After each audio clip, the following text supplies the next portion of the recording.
Sambil menunggu yang belum, saya ingin mengecek kehadiran kalian dulu ya. Ahmad Dafa, Aisyah, Umairah, sakit. Aisyah Intan,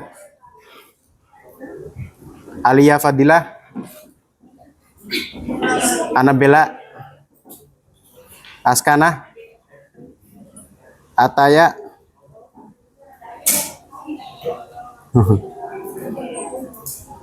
Audrey, hadir. Aureli, Biantara, Ciara, ngomong dong, jangan angkat. Sakit. Zulfiandra, oke. Ini yang nggak hadir karena sakit semua ya. Kita doakan teman-teman kita yang sedang sakit semoga cepat pulih, sehat kembali, dan mengingatkan saja di saat ini kita sedang menghadapi musim yang tidak menentu ya. Jadi jaga kesehatan, belajarnya juga yang cukup, istirahatnya yang cukup, jangan banyak begadang, jangan banyak main game, jangan banyak scrolling TikTok atau deep scroll. Oke? Jaga kesehatan. Sebelum pembelajaran, kita mau ice breaking dulu. Boleh. Ini jam terakhir tuh biasanya jam-jam ngantuk, jam-jam rawan ini. Boleh, berdiri dulu.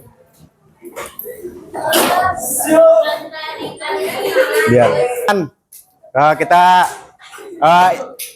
ingin mengembalikan fokus kalian juga, Nanti lihat saya ya. Ikuti apa yang saya dengar, yang saya ucapkan.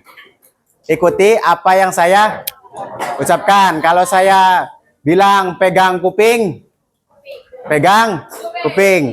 Kalau saya bilang pegang hidung, pegang hidung. Bisa dimengerti? Oke, lihat baik-baik. Lihat Bapak. Oke. Pegang kuping. Pegang hidung. Pegang dahi. Dahi. Pegang dahi. Ada yang nggak tahu dahi? Ada. Pegang hidung. Pegang mulut. Pegang dagu. Pegang dagu. Ada yang nggak tahu dagu? Pegang pipi. Pegang pipi. Pegang pipi. Pegang mulut. Oke, masih fokus ya. Terima kasih. Tepuk tangan. Masih fokus. Ternyata ada yang tidak mengenali anggota tubuhnya sendiri ya. Siapa itu? Kayaknya berat banget beban pikirannya ini.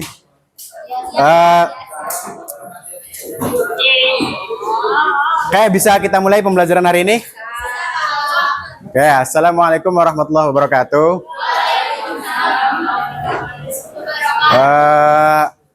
Kemarin kita sudah bertemu di minggu kemarin. Kita membahas apa? Ada yang masih ingat? Teks argumentasi. Topiknya apa? Mempelajari tentang argumentasi di bagian apanya? Struktur, ciri-ciri, apa? Fakta dan opini. Oke, jadi ketika kita berargumen itu ada komponen-komponen yang harus kita pahami. Sebelum kita berargumen baik di dunia nyata maupun di media sosial mau dimanapun, berinteraksi dengan orang, kemudian menanggapi sesuatu, ingin berargumen, kita harus pahami strukturnya, ciri-cirinya, kemudian apa saja yang harus ada di dalamnya, seperti fakta dan opininya, kita harus paham hal itu. Kemudian kemarin juga saya sudah mengirimkan LMS ya, atau learning management system yang isinya itu tentang materi. Seharusnya sudah kalian buka. Oke. Di materi selanjutnya setelah kita memahami tentang argumentasi, kita juga harus memahami mungkin halo. Halo. Hai. Nah, bisa dilanjut? Bisa. Oke. Kita mengulas sekilas ya. Ketika kita sudah memahami argumentasi, maka kita juga harus tahu apa yang ada di dalamnya dan bagaimana cara menyusunnya dengan teknik dan kaidah yang baik dan benar sesuai aturan. Nah, di dalam teks argumentasi itu ada yang namanya ide pokok dan ide pendukung atau penjelas, boleh apapun itu. Nah, pada hari ini kita akan mempelajari dua hal ini. Kemudian hari ini juga kita akan belajar mengembangkan teks argumentasi berdasarkan hasil analisis berita. Oke, bisa dipahami? Jadi ada tiga kegiatan hari ini. Pertama itu memahami ide pokok dan ide pendukung. Kemudian pola pengembangan paragraf. Yang satunya lagi adalah menulis teks argumentasi. Oke. Kita masuk ke materi yang pertama, yaitu menemukan ide pokok dan ide pendukung dalam teks argumentasi. Kalau kalian buka LMS, nanti kalian bisa dibuka-buka lagi, barangkali bisa untuk bahan evaluasi. Di sini ada pengertian ide pokok dan ide pendukung. Silakan dicatat, barangkali butuh. Ide pokok atau bisa disebut dengan gagasan utama atau ide utama itu adalah inti atau pokok pikiran dalam sebuah paragraf. Tahu paragraf? Apa? Serangkaian kalimat yang membahas satu topik yang sama. Itu paragraf. Jadi, ide pokok itu adalah inti dari sebuah paragraf atau jantungnya sebuah paragraf. Nah, dalam sebuah paragraf pasti ada topik yang dibahas. Nanti ada contohnya. Nah, topik yang dibahas itu secara umum itu hanya satu biasanya. Satu paragraf itu satu topik atau satu fokus utama atau satu jantung yang dinamakan ide pokok. Ide pokok itu banyak sebutannya, ada ide utama, ada gagasan utama, banyak istilahnya. Yang terpenting, ide pokok atau istilah lainnya itu adalah hal yang dibahas dalam sebuah paragraf. Atau kalau dalam kalimat ini, inti atau pokok pikiran dalam sebuah paragraf. Nah, ide pokok ini dituangkan dalam kalimat utama. Awas, ini harus dibedakan. Ide pokok dan kalimat utama itu berbeda. Ketika kalian menganalisis ide pokok, maka yang kalian analisis, yang kalian sebutkan adalah ide utamanya, bukan kalimat secara eksplisitnya. Nah, kalau kalimat utama itu baru tuh yang tertulis di dalam teksnya. Contoh, tempe adalah makanan tradisional Indonesia. Itu namanya ide pokok atau kalimat utama? Kalimat utama. Ide pokoknya apa? Tempe. Tempe makanan tradisional. Ya. Tempe adalah makanan tradisional. Nah, kalau misalkan ide pokok itu tidak mungkin tidak tercantum dalam tidak secara eksplisit, tidak menyebutkan seluruh kalimat. Tapi kalau kalimat utama adalah kalimat yang dituliskan dalam sebuah teks. Itu namanya kalimat utama. Nah, isinya adalah ide pokok kalimat utama ini. Kemudian yang kedua ada ide pendukung, gagasan penjelas. Atau yang disebut dengan gagasan penjelas. Gagasan penjelas atau ide pendukung adalah kalimat-kalimat yang berisi gagasan pendukung berupa rincian, fakta, data, atau contoh yang memperkuat atau menjelaskan ide pokok. Nah, dari dalam sebuah paragraf itu kan ada kalimat utama. Nah, kalimat utama ini berisi ide pokok yang kemudian dijelaskan oleh ide pendukung atau kalimat pendukung. Kayak bisa dipahami? Nah, jadi dalam sebuah paragraf itu pasti ada ide pokok dan ide pendukung atau penjelas. Nah, itu Baru tuh ketika sebuah paragraf dilengkapi dengan kedua komponen ini, maka paragraf dikatakan paragraf utuh. Bisa dikatakan paragraf utuh. Jadi harus ada kalimat pendukung dan juga harus ada nih kalimat utamanya. Nah, di sini ada ciri-cirinya. Ciri-ciri ide pokok setidaknya ada 3. Yang pertama, bersifat umum dan menjadi inti seluruh isi paragraf. Ide pokok itu umum, secara umum. Satu paragraf ini bisa digambarkan dengan satu ide ini. Kayak tadi, tempe adalah makanan pokok, makanan tradisional Indonesia. Kemudian dijelaskan tempe terbuat dari kacang kedelai, diproduksi dengan durasi sekian hari. Kemudian masa masa expirednya atau kadaluarsanya berapa hari. Nah, itu kan satu paragraf utuh karena ada kalimat utama dan kalimat pendukung. Begitu kan? Nah, itu baru disebutkan kalimat paragraf utuh. Nah, pada intinya satu paragraf ini bisa digambarkan oleh satu ide pokok, yaitu menggambarkan tentang tempe. Begitu. Kemudian yang kedua ada dapat ditemukan di awal, akhir, atau awal dan akhir paragraf. Nah, ide pokok ini tempatnya bisa dimanapun. Nanti kita jelaskan istilahnya ya, ketika di awal bagaimana, ketika di tengah bagaimana, ketika di akhir bagaimana, atau bahkan di keduanya bagaimana, itu ada istilahnya sendiri, kita bahas nanti. Kemudian ketiga, biasanya dapat berdiri sendiri sebagai kalimat yang bermakna lengkap tanpa bergantung pada kalimat lain. Sudah pahami? Jadi ide pokok itu bisa berdiri sendiri tanpa kalimat pendukung atau atau kalimat-kalimat lainnya. Jadi bisa jadi satu kalimat sendiri tuh.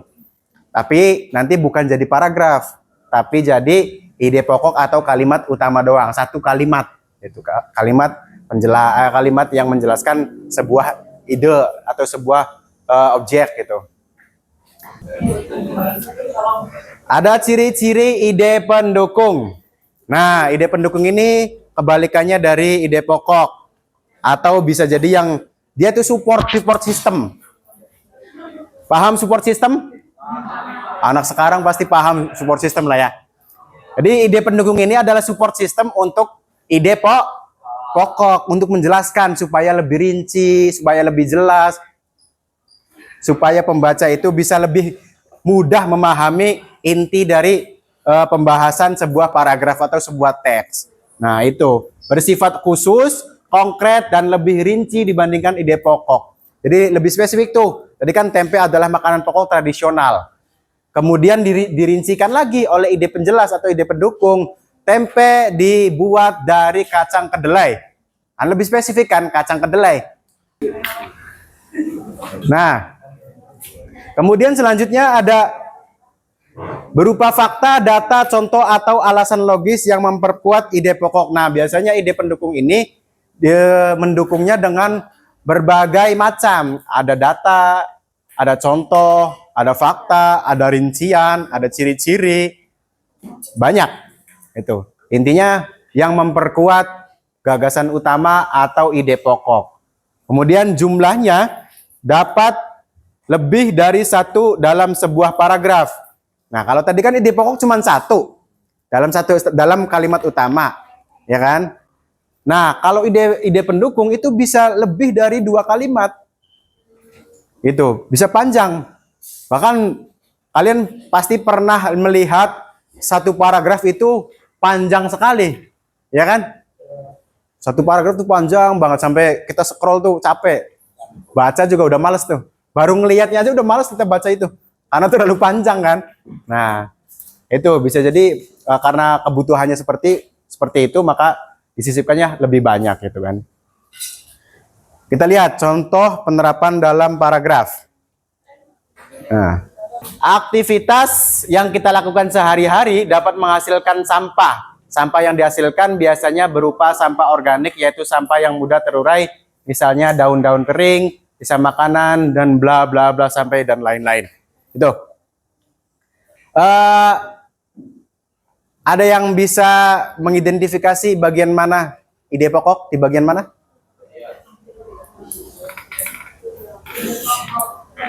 Bisa? Kelihatan? Ada yang bisa identifikasi ide pokoknya di bagian mana?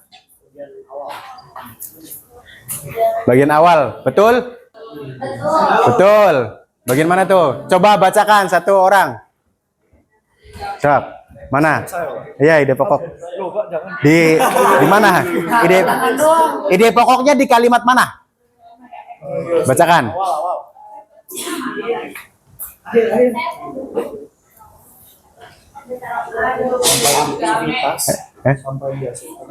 Coba dibacakan satu kalimatnya. Bacakan satu kalimat itu.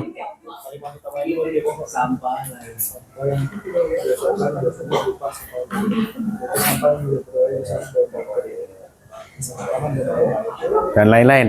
Yakin itu kalimat utama? Yakin? Yakin?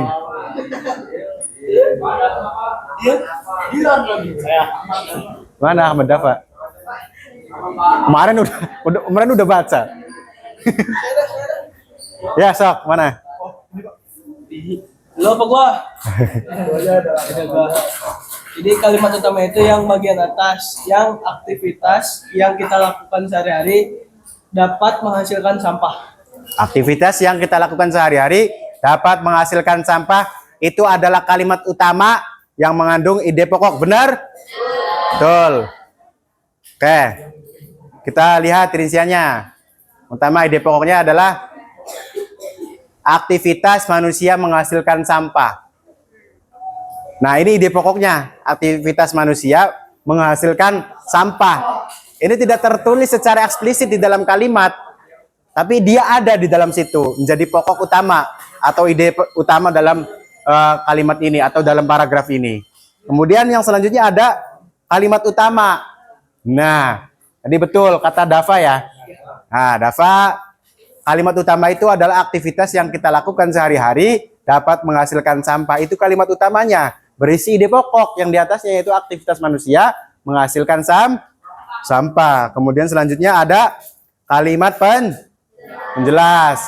Kalimat yang menjabarkan tentang jenis-jenis sampah organik dan anorganik beserta contohnya. Jadi selain kalimat ini, aktivitas sampai sampah ini namanya kalimat penjelas atau pendukung nih, bagian ini nih. Oke, bisa dipahami? Ada yang tanyakan soal ide pokok dan ide pendukung? Udah, cukup jelas ya. Kemudian selanjutnya ada subbab 2. Kita lanjut ke topik selanjutnya yaitu pola pengembangan paragraf, deduksi, induksi, dan campuran. Sebenarnya ada interatif kalau nggak salah, interatif. Ada 3 lagi, ada 1 lagi, ya benar, interatif.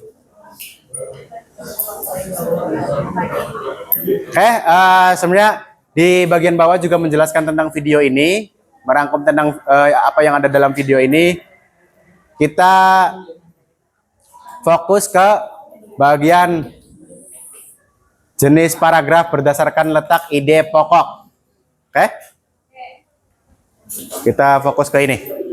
Jadi, dalam mengembangkan sebuah paragraf atau tulisan, itu ada istilah macam-macamnya. Seperti yang saya bilang di awal tadi. Kalau misalkan penempatan ide pokoknya atau kalimat utamanya di awal, itu ada istilahnya sendiri. Kalau di akhir, ada istilahnya sendiri. Yang pertama, ada yang mau bacakan? Ya, silakan Rafka. Ya. Jadi paragraf berdasarkan letak ide pokok. 1. Paragraf deduktif. Ide pokok terletak di awal paragraf lalu diikuti oleh kalimat-kalimat penjelas. Nah, udah dulu. Paragraf deduktif. Paragraf deduktif itu adalah ide pokok yang terletak di awal paragraf. Jadi ide pokoknya di awal paragraf. Kalau tadi yang aktivitas manusia menghasilkan sampah, itu namanya apa? Paragraf deduktif. Karena apanya di awal? Ide pokoknya di awal. Kemudian selanjutnya, ya silakan. Siapa namanya? Aurel.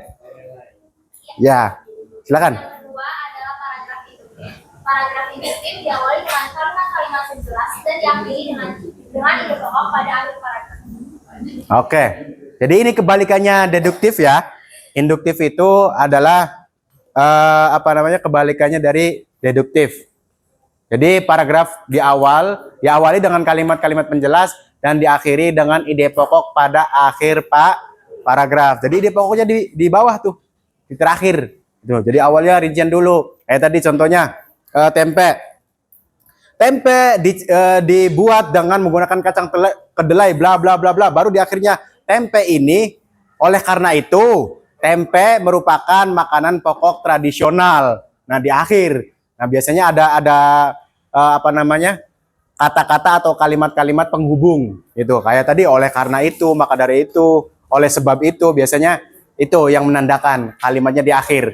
Jadi kalau kalian melihat pola seperti itu, maka namanya adalah paragraf induktif. Jadi kalau deduktif itu di awal, kalau induktif di akhir. Kemudian ada dua lagi tipe nih yang biasanya terlewatkan. Ada campuran, ada ineratif.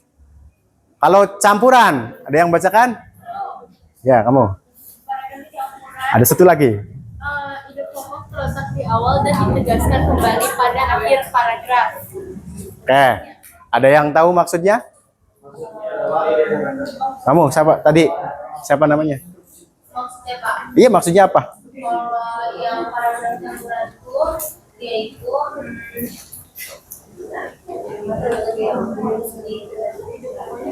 dia itu ada ide pokoknya di awal, tapi nggak di awal doang, dia nanti di akhirnya tuh ada penegasan gitu lagi. Iya. Dari ide pokoknya di kalimat itu. Oke, benar. Betul. Jadi kalau campuran itu jadi ide pokoknya ada di awal dan di akhir. Nah, itu. Jadi dua-duanya di awal ada, di akhir juga ada. Di tengah-tengahnya Pulau Jawa. Nah, itu paragraf di awal dan di akhir itu ada ide pokoknya. Kemudian ada yang namanya paragraf ineratif. Ada yang lain bacain? Ya, silakan Kadek. Kadek.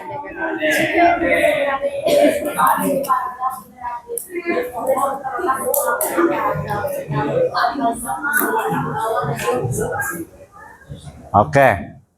Jadi ada satu lagi namanya paragraf ineratif. Jadi paragraf dengan jenis ineratif ini ide pokoknya terletak di tengah-tengah. Diapit oleh kalimat penjelas di awal dan akhir. Oke, bisa dipahami? Jadi ada berapa jenis? Ada 4-nya. Yang pertama deduktif, induktif, campuran, ineratif. Kalau misalkan di dunia penulisan itu ada istilahnya lagi. Deduktif itu seperti piramida terbalik. Kenapa? Karena deduktif itu membahas hal yang umum dulu.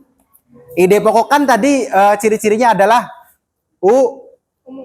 umum, ya kan? Nah, ide pokok itu di awal, makanya kita bahas yang umum dulu, baru ke yang khusus tuh, ya kan? Seperti tadi contohnya tempe. Balik lagi, tempe adalah makanan tradisional Indonesia. Itu adalah umum. Idenya masih umum gitu, pembahasannya masih umum. Bahas tentang tempe. Tapi lebih spesifik lagi ke bawahnya tuh. Tempe dibuat dari kacang kedelai. Tempe mengandung bla bla bla bla. Nah, itu baru mengerucut tuh. Makanya dinamakan piramida terbalik gitu kan. Nah, kalau misalkan paragraf induktif itu kalau tidak salah corong atau apa gitu. Saya juga kurang tahu kalau istilahnya itu. Tapi intinya pada kebalikannya dari deduktif. Kalau induktif paling tidak kebalikannya dari khusus ke umum. Kita menjelaskan dari yang khusus dulu, ya ke yang umum. Kayak tadi tempe tuh kita menjelaskan tentang bahan bakunya dulu, kemudian ketahanan daya simpannya dulu, baru di akhir oleh karena itu tempe dipilih sebagai makanan tradisional Indonesia gitu. Jadi dari khusus ke umum gitu kan. Atau bisa jadi ya kita anggap saja piramidanya piramida benar gitu. Piramida yang atasnya lancip. Begitu. Sudah dipahami? Ini hanya istilah-istilah di luar saja. Ketika kalian nanti kuliah, kalian mungkin akan menemukan paragraf induktif, paragraf deduktif. Kalian sudah dibekali di sini. Nanti ada yang cita-citanya mau kuliah? Wow semua. Nanti ketika kalian akan menyusun skripsi atau tugas akhir, ya silakan dipikirkan mulai overthinking sekarang. Tapi setidaknya kita punya bekal. Ketika nanti direvisi sama dosen, ini paragrafnya latar belakangnya harus deduktif. Ini paragrafnya tidak deduktif. Nah, kita tahu apa itu deduktif. Ini ide pokoknya nggak ada kok, rincian semua. Nah, kita tahu, ya kan? Gimana? Setidaknya kita sudah tahu apa itu induktif atau apa itu deduktif dan pola pengembangan paragraf yang lainnya. Ini namanya keempat ini adalah pola pengembangan paragraf, pola pengembangan paragraf. Deduksi, induksi, campuran dan ineratif. Satunya lagi. Ada yang ditanyakan soal materi ini? Cukup? Oke. Selanjutnya kita masuk ke diskusi. Oke, berenam-enam ya. Oke. Sebelum memulai, sebelum saya bagikan LKM ini, nanti ada beberapa aturan dan ada beberapa kegiatan juga. Ada dua kegiatan. Pertama kegiatan kelompok, yang kedua kegiatan individu. Kegiatan kelompok itu nanti menganalisis sebuah berita atau artikel atau laporan. Maunya ditentukan apa nyari sendiri? Beritanya.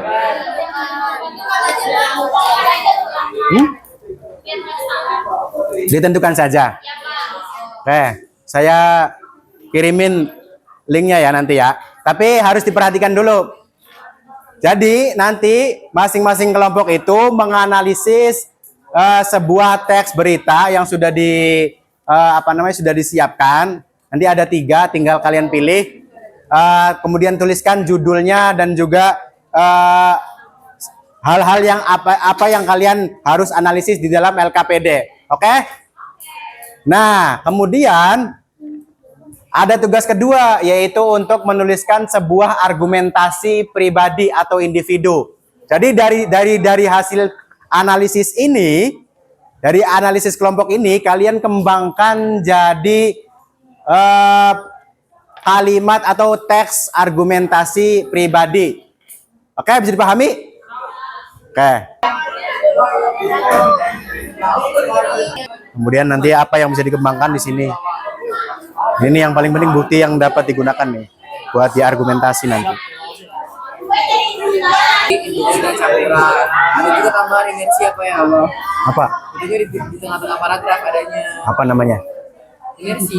Ini ineratif. Oh, iteratif. Betul ya. Betul. Ya, sip. Bapak ini kita kan biasa menentukan ide pokok itu di awal dari paragraf. Ini kan paragrafnya banyak. Pilih 3 dari semua itu. Kan tiap paragraf kan ada ide pokok kan biasanya. Nah, ambil 3 dari semua teks itu. Ambil 3 aja, nggak semuanya. Dibaca makanya itu petunjuknya. Ada petunjuknya tuh. Oh iya, nggak kelihatan.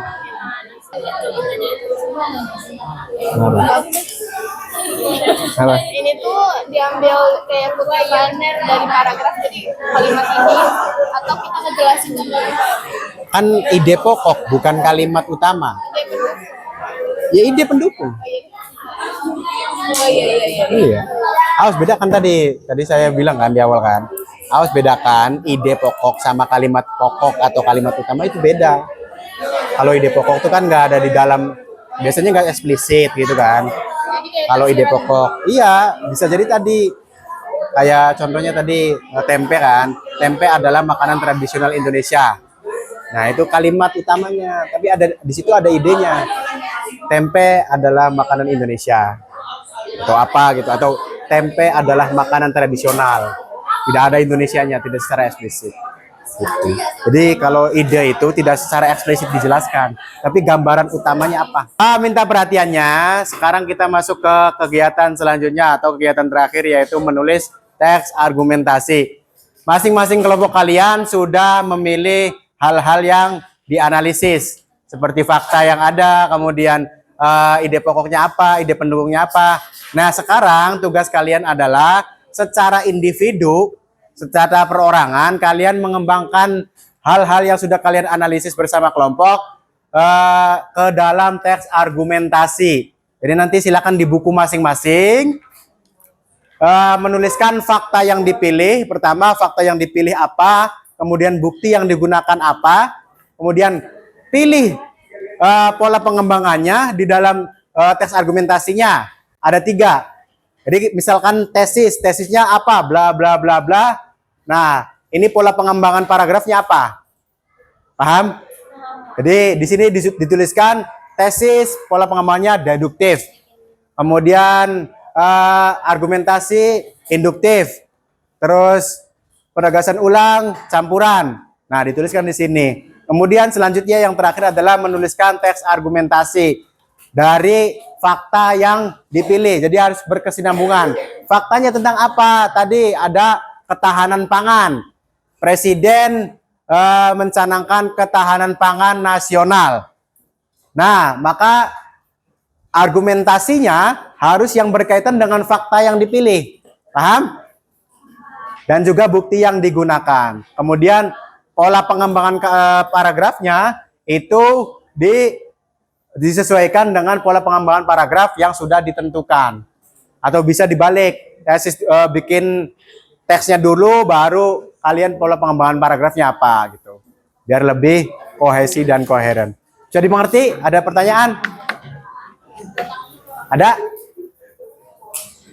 Bapak ini faktanya yang dari berita yang Bapak kasih aja atau kita nyari? Itu yang dari hasil analisis.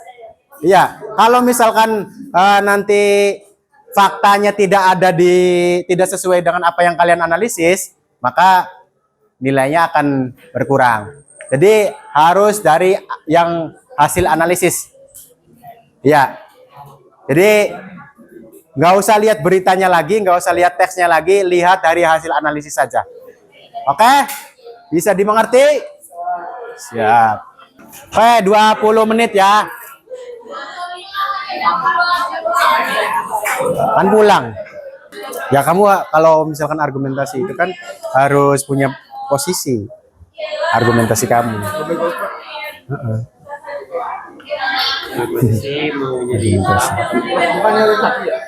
Kalau argumentasi kan karena ada opininya kan, ada tesisnya. Jadi pandangan kamu seperti apa? Bukti yang begitu sih. Enggak, kamu pilih pola pengembangan. Kan pola pengembangan paragraf kan ada 4 tadi. Ada deduktif, ada induktif, ya kan, ada campuran. Nah, kamu itu bikin teks argumentasi. Kamu kan udah milih fakta nih. Indonesia masih bergantung pada impor, ya kan. Kamu bikin teks argumentasi, pakai struktur itu tuh, tesis, argumentasi, penegasan ulang. Paham? Jadi nanti teks argumentasinya ada tesisnya, ada argumentasinya, ada penegasan ulangnya. Nah, paragraf yang kamu bikin itu pakai pola apa pengembangannya? Oh, berarti urutannya kan kebalik ya? Bebas. Maksudnya Harusnya. nomor 4 dulu baru nomor 3. Ya, bisa begitu. Nah, tapi kalau secara rancangan harusnya tuh nomor 3 dulu, harusnya. Cuman kadang lebih gampang nomor 4 dulu. Oke, teman-teman. Mohon perhatian. Tunda dulu kegiatan beres-beresnya. Kita refleksi dulu. Refleksi pembelajaran hari ini. Jadi ada yang mau menyebutkan hari ini kita ada belajar apa aja?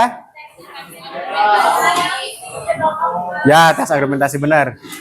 Terus yang pertama ada ide pokok dan ide pendukung. Kemudian ide pokok itu ada di mana? Ada di ada di ada di ada di kalimat utama. Ide pokok itu ada di kalimat utama. Nah, terus yang kedua kita pelajari tentang pola pengembangan paragraf. Jadi paragraf itu kita bisa kembangkan dengan empat pola pengembangan paragraf. Kita punya 4. Yang pertama pertama deduktif. Ide pokoknya ada di mana? Di awal paragraf. Kemudian yang kedua induktif. Kalimat atau ide pokoknya ada di mana? Di akhir. Ketiga campuran. Ide pokoknya di awal dan akhir. Yang terakhir ineratif. Ide pokoknya ada di tengah. Oke. Mungkin kalian akan bisa mereview lagi. Link LMS yang saya kirimkan ke kalian itu bisa kalian gunakan nanti untuk mereview materi. Barangkali nanti untuk mengembangkan paragraf atau teks argumentasi kalian butuh materi, silakan dibuka lagi LMS-nya. Ada lagi yang mau ditanyakan teman-teman? Kalau tidak ada, saya sedikit mentis. Buat pertemuan besok itu kita masuk ke materi teks persuasi. Apa itu teks persuasi? Saya mengajak orang lain. Contohnya seperti ayo. Ya. Oke. Udah pada tahu ya. Jadi pertemuan depan itu nanti kita akan membuat teks persuasi dalam format poster. Jadi nanti siapkan kanvanya, jaringan datanya. Kalau misalkan terkendala, ya kita bisa mungkin memanfaatkan di luar gitu, pembelajaran di luar. Nanti kita sesuaikan di minggu depan ya. Oke? Cukup untuk hari ini? Oke. Silakan dipimpin doa untuk sebelum pulang. Sebelum pulang, Bapak baik kita berdoa dimulai.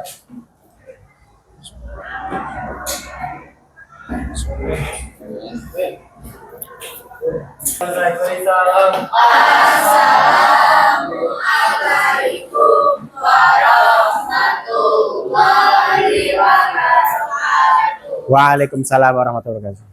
Terima kasih kawan-kawan. Ya, terima kasih.